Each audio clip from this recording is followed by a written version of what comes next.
part of the Team 4, Dialysis Unit. And I'm Bill Reimer from MN. We are glad to be part of the joint Kanban seminar between 3S Health and PAPHR. So for all the other teams, we say the best for the last. So here are the dialysis dynamos. This is our standard work combination sheet, and it just shows the order of our presenters and a takt time for 20 minutes. And here is our fabulous team, the Dialysis Dynamos, and I'll just quickly introduce them. You saw Cheryl Elliott, our team leader. I'm the sub-team leader, Pat Stewart.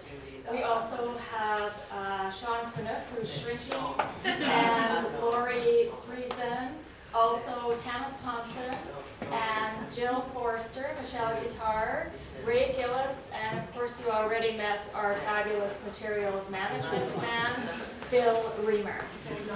Oh, and our lovely Donna Cook, our KPO support, who is our Vanna today, doing our, what do we call them? Document camera work. Thank you. So I'm just going to give a really quick overview of our project form.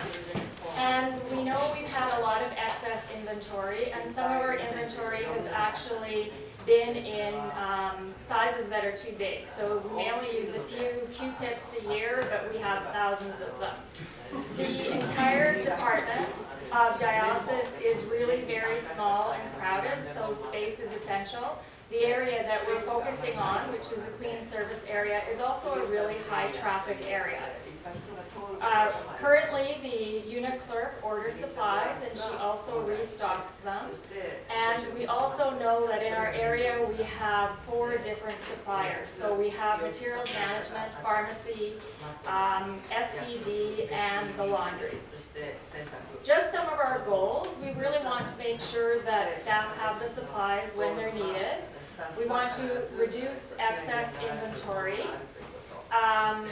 We also want to make sure that the ward clerk does no longer have to order the supplies and restock them. Ensure first in, first out of our supplies. And of course our overall goal is really to provide safe patient care. Our lovely Donna will change the picture for me. So what you see here is the layout of the clean service area, and it just shows the top shelf, the bottom shelf, our blanket warmer on the right, and the different items from our 4 suppliers. And now I'm going to turn it over to Cheryl. I'm Cheryl Elliott, 3rd time, I think. We have... Well, Okay, does it fit? well, it does. Well, not really. Okay, so we have, this is our post-Kanban. We had 4 suppliers, as Pat had said, and each of them had a very different process for ordering and delivering. And so it was quite a confusion, and our ward clerk was in the middle of most of it. So we were working on trying to simplify that process. Prior to Kanban, the clean service area was quite neat and tidy due to the 5S that they had done, but you can see they're pretty much using just about every square inch of their available space.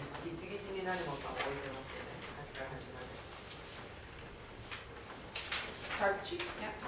So on our pre-Kanban target sheet, we had set, for our space, we had measured it as 32.5 square feet of shelving space, and we didn't think we'd be able to change that. But our inventory, we said we had 45 items or products, and we thought our original one said a question mark, but I did find a draft where I had been brave enough to say we might reduce it by 25%. So I thought now maybe I'm brave enough to say that. Our walking distance for the dialysis staff, and they were walking to do the ordering and the restocking, and so that we were hoping to reduce that to 0. And our lead time between orders, so our 72 hours there is between orders. They used to order every 3 days. At the beginning, our target was to reduce that to 24 hours. For quality, we had, during our 9 days that we were keeping information from the department, we had 2 items where they ran short, so we considered those defects. And we were hoping at the end we would see no defects. The other item that we were going to talk about is the 5S. They did some 5S work within the department, specifically in the clean service area. And they did an evaluation at their baseline was they considered themselves at a 1.8, and that's out of a 5, right? So 1.8 out of 5, and now and their target was 2.7. And when they got done that area, they considered themselves at a 3.6. So I think Donna's just going to show us. Donna's just going to show us that this was some of the work that they did in their 5S.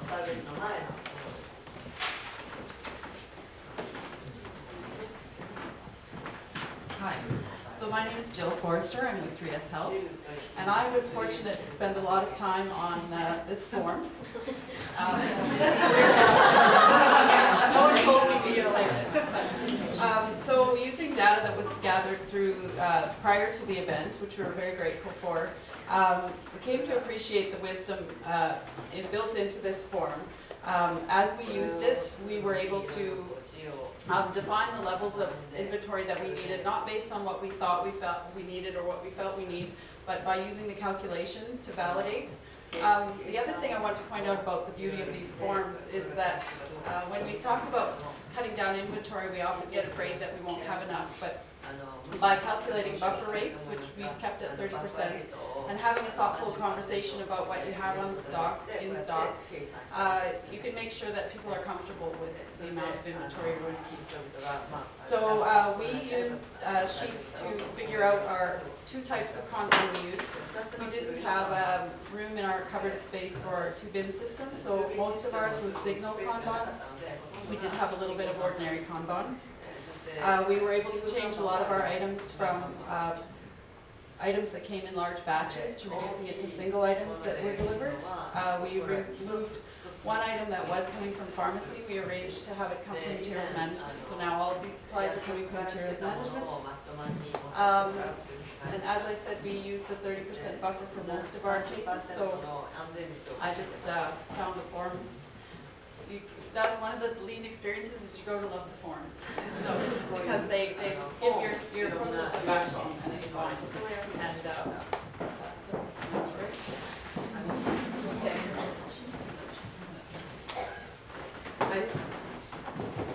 I'm Tanis, and I'm just going to discuss some of our idea summary sheets. So one of them was that the nurse must actually leave the dialysis unit, leave the department, go to a different unit, and get the warm blankets. So we were able to contact the maintenance department, have a really good Kaizen day, and relocate the blanket warmer into the unit. Another problem that we identified was there was a lot of congestion in the clean area hallway, and there's a crowding with the coats hanging up. So we weren't able to achieve this. It is indicated as a newspaper item, and they will be standardized into each of the bays. Another thing is there's a whole bunch of pillows, and there's no home for the pillows, and we had thought that perhaps after we relocated the blanket warmer we could store them on top, but it will be too tall for the nurses to reach, and also airflow is a problem. So we've identified this as something that Sean will follow up on for us. Pharmacy had to compound the ethyl alcohol 70% to clean part of the dialysis machines. So we actually went back to the machine manual and reviewed some products, and we found that we could actually pre-order pre-made products, so that would help. The ward clerk had to phone pharmacy to order pharmacy items twice a week, and doing the Kanban, we have actually removed that from pharmacy and given the work to Matt. We were fortunate enough to have Ray on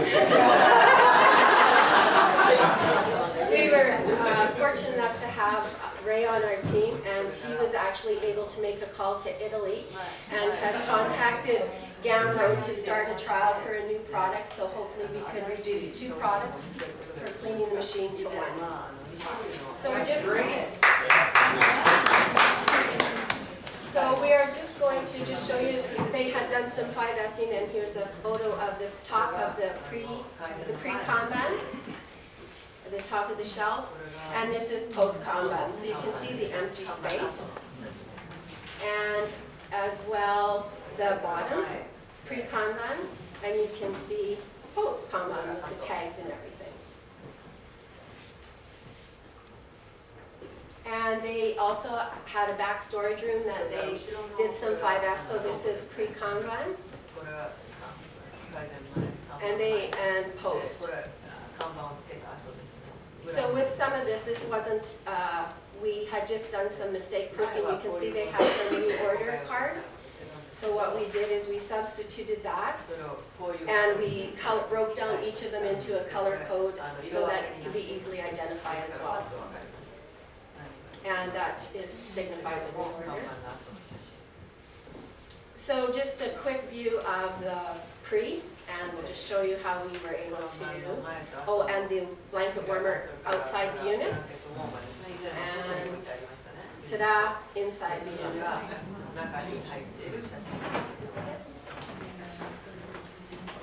So my name is Michelle, and I'm a staff nurse in the unit. Very excited about walking there. Anyway, so we did some timed observations.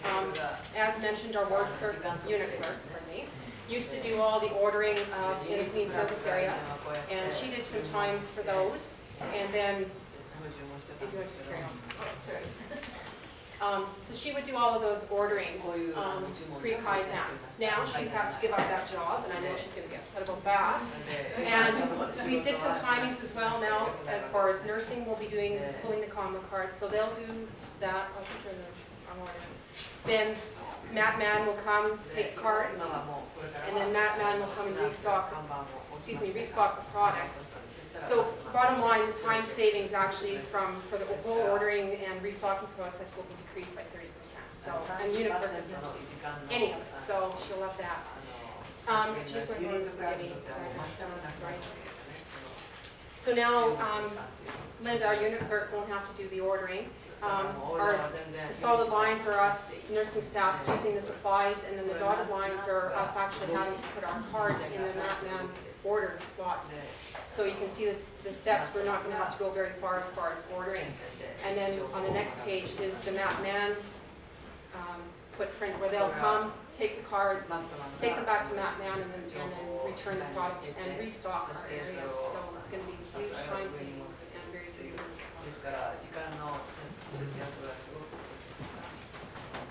Okay, so for our standard work, we ended up having two systems. We had a signal system and then the ordinary system. Most of our items were signal.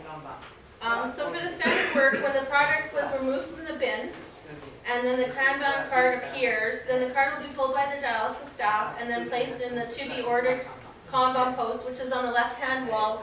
If you remember the room, it's on the left-hand wall. So it's easy for them to stick it. They don't have to walk anywhere. And then they'll turn the box around, and there's the exact same amount of product on the other side. Then materials management staff will make their rounds, and they used to do it 3 times a week, and now we're doing it Monday to Friday at a set time. So then the materials management staff will come in, they'll remove the Kanban cards from the to-be-ordered post, they'll record it on their checklist, and then they'll put it in the on-order post. And our post looks pretty much exactly the same as everybody else's. We're kind of not permanent, and then hopefully Phil's going to find us something that looks really good. And this one is located just outside the room beside the exchange cart. So the nursing staff knows it's been ordered. So then they will take their checklist, go down to central stores, and then enter and pick their list. And if required, they will order stock that's not available. And stock is replenished on a first in, first out basis. And then when they come in to replenish the stock, the item bin will be taken off the shelf, the stock will be put in, turned around, and then filled. And then the Kanban card will be replaced back in the appropriate place. The only difference with the ordinary Kanban is that there's a Kanban card on each item. And these are for some bigger items like the bleach bottles and stuff. So each bleach bottle has a card on it. So as soon as the bottle's taken, the card's stuck in the slot. And then the difference also is when it's replenished, when they come back, the materials management staff will take the card out and attach it back to the book. So just for the visual standard, just so you understand, so this is our post. So we went with standard labeling, and my understanding is Phil helped us with that, is this is kind of the standard that's going to be used throughout. Is the pink labels are materials management items, and the pink for materials management indicates the area has been Kanbaned. So the blue, if you notice the blue down here, we've put all the areas together that come, those are items from SPD. And SPD looks after their own restocking. So there's dots, you can't really see them very well on the boxes. The green dots mean that the item is a stock item, and the yellow dots are for a special order item. And then also we went, the colored paper on each bin, if you notice there's blue ones on those boxes in the middle. Those are placed on either the item or the shelf to match the provincial standard for materials management, and blue means respiratory. And then it's a little bit hard to see, but on the bottom here, there's red colored tape around each of these items. And that's to show you where the items are supposed to be, and so then you can tell at a glance if something's missing. We also use pictures, and it's hard to see, but on each box is a picture of what's inside that box because you can't see very well. And also, we also put pictures behind the boxes on the shelf, so if some reason the box disappears, you can tell what's supposed to be in that spot. So then you can tell at a glance if something's abnormal. We also put a picture on the wall, it's beside the sharps container, and that shows what that area looks like. It's a photo of the area, so you can also see what it looks like as well.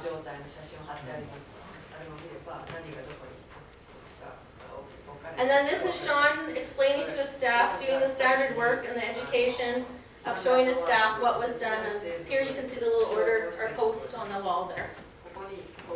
And then afterwards, the staff were happy.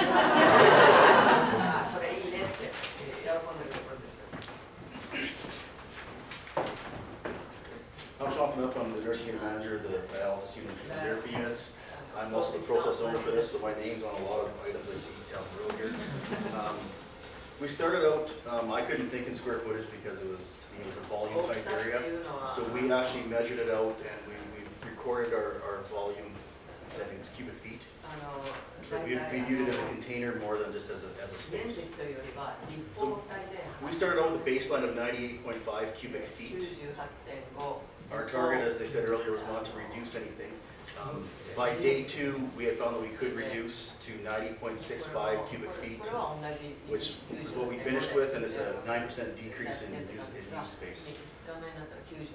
For our inventory, we started with 45 products at an inventory value of $831. Our target was to reduce to 34 products. By day 3 and our finishing point, it was reduced to 20 products, or an inventory value of $358. So the 20 products was reduced by 56%, and the dollar value was reduced by 58%. The walking distance for our staff to restock the area wasn't initially targeted as reducing, but we started with 68 steps as our baseline. By the end, our result was 3 steps, or a decrease of 91%. Initially, our lead time was 72 hours for our ordering. We had hoped as a target to reduce it to 24 hours. On day 1, we did achieve a 48 hours as lead time, excuse me, and that was our final point, was 48 hours, or a decrease of 33.3% in lead time. As far as defects, we averaged out our baseline of 1 per day. Our target was 0, which we did achieve for a 100% decrease. As far as our cycle time to restock the items, it was 48 seconds per item. We were able to reduce that to 20 seconds per item, or a 58% decrease. So this graph just shows our pre-Kanban dollar amount at $831 for inventory, and post-Kanban $358 for a savings of $473. And the other side shows our number of products starting at 45 as our baseline pre-Kanban, and post-Kanban at 20 for a decrease of 25 products. Now we have 13 items on our newspaper list here. I'm just going to highlight a few of them. The biggest one being number 4. Our work clerk currently orders the linen for ambulatory care, day surgery, and renal departments. Our our goal is to have that unit clerk only ordering for our department. And we've kind of started that ball rolling, so we're about 25% complete. Also, point 6, we want to transition from pharmacy ordering some of our materials to giving that to materials management. That's about 50% completed, and they've already started that. Point 8, we wanted to standardize our bays where the patients receive care. We had done a 5S on that, and we are about 50% complete to having all bays standardized. And lastly, point number 12, we had talked earlier about relocating that linen warmer to our unit to save a lot of steps for staff. And we're happy to say we did achieve that during our Kanban event, so that's 100% complete. I just want to add that my staff have really embraced the process and really embraced what's going on. It's made huge gains for them. They're all very, very happy. My name is Ray Gillis. I'm with the Stevens Company. I'm one of the vendors. And basically, I'm going to give, you've been presented the results, but what we're going to give you is a summary of some things we've learned or became aware of while going through the Kanban process. So one of the big ones was that it's very important to respect the workplaces and the patients and staff. Unfortunately, things don't shut down. People don't all of a sudden not need dialysis any longer because we're in there doing Kanban. So we have to work around them, much like you've had to work around people in all the areas we've been. So we have to be very important that we understand what's going on. Kanban of the area will help to eliminate errors and improve patient safety. So I think that's the thing we really embraced and learned as you're going along, because you start to see the results and you understand what it can do for the areas. Greater understanding of inventory costs. One of the things you couldn't see on the sheets, on the slides, but there's actually in the little green dots, we actually put prices on there. So the clinicians could actually see what each item is worth. So maybe rather than just grabbing, they'll take a look and go, oh, that's $8 a piece. Maybe I should use the one that'll do the same thing that's 45 cents. Things like that for cost savings. Also, the importance of accurate data collection and documentation. I mean, that's a big thing there. So when we're going through this process, we're understanding the accurate information that we do need to collect to get the proper results. Effective and powerful collaboration of team members from across the borders. I'm the one across the border in Alberta, but they've embraced me. They've let a guy from the East Coast who's now in Alberta come to Saskatchewan, married a girl, so we're good. And a big thing for the whole team, and I think everyone here, is change can be inspiring and motivating. When you become a part of this team and you see the changes that you're making in your area, it becomes really motivating, and you want to do better and better. And how can we save more? How can we improve this?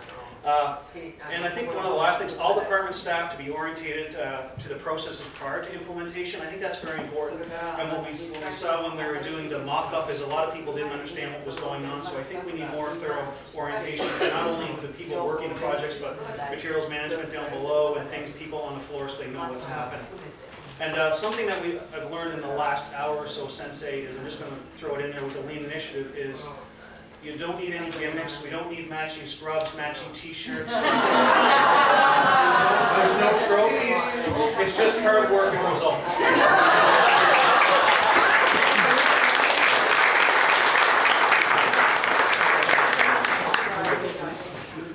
So for our thank yous, we want to thank you, the sensei, and say thank you to the senseis and their interpreters, and Mr. John Black, even though sometimes I want to take his iPhone away. Okay. And the dialysis patients and staff. Materials Management Department, and our very own Phil, the original magnet.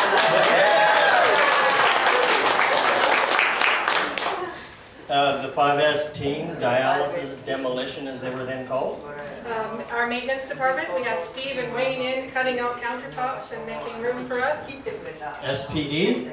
The cafeteria staff. And the dialysis dynamos. And through all this, we still have a happy sensei.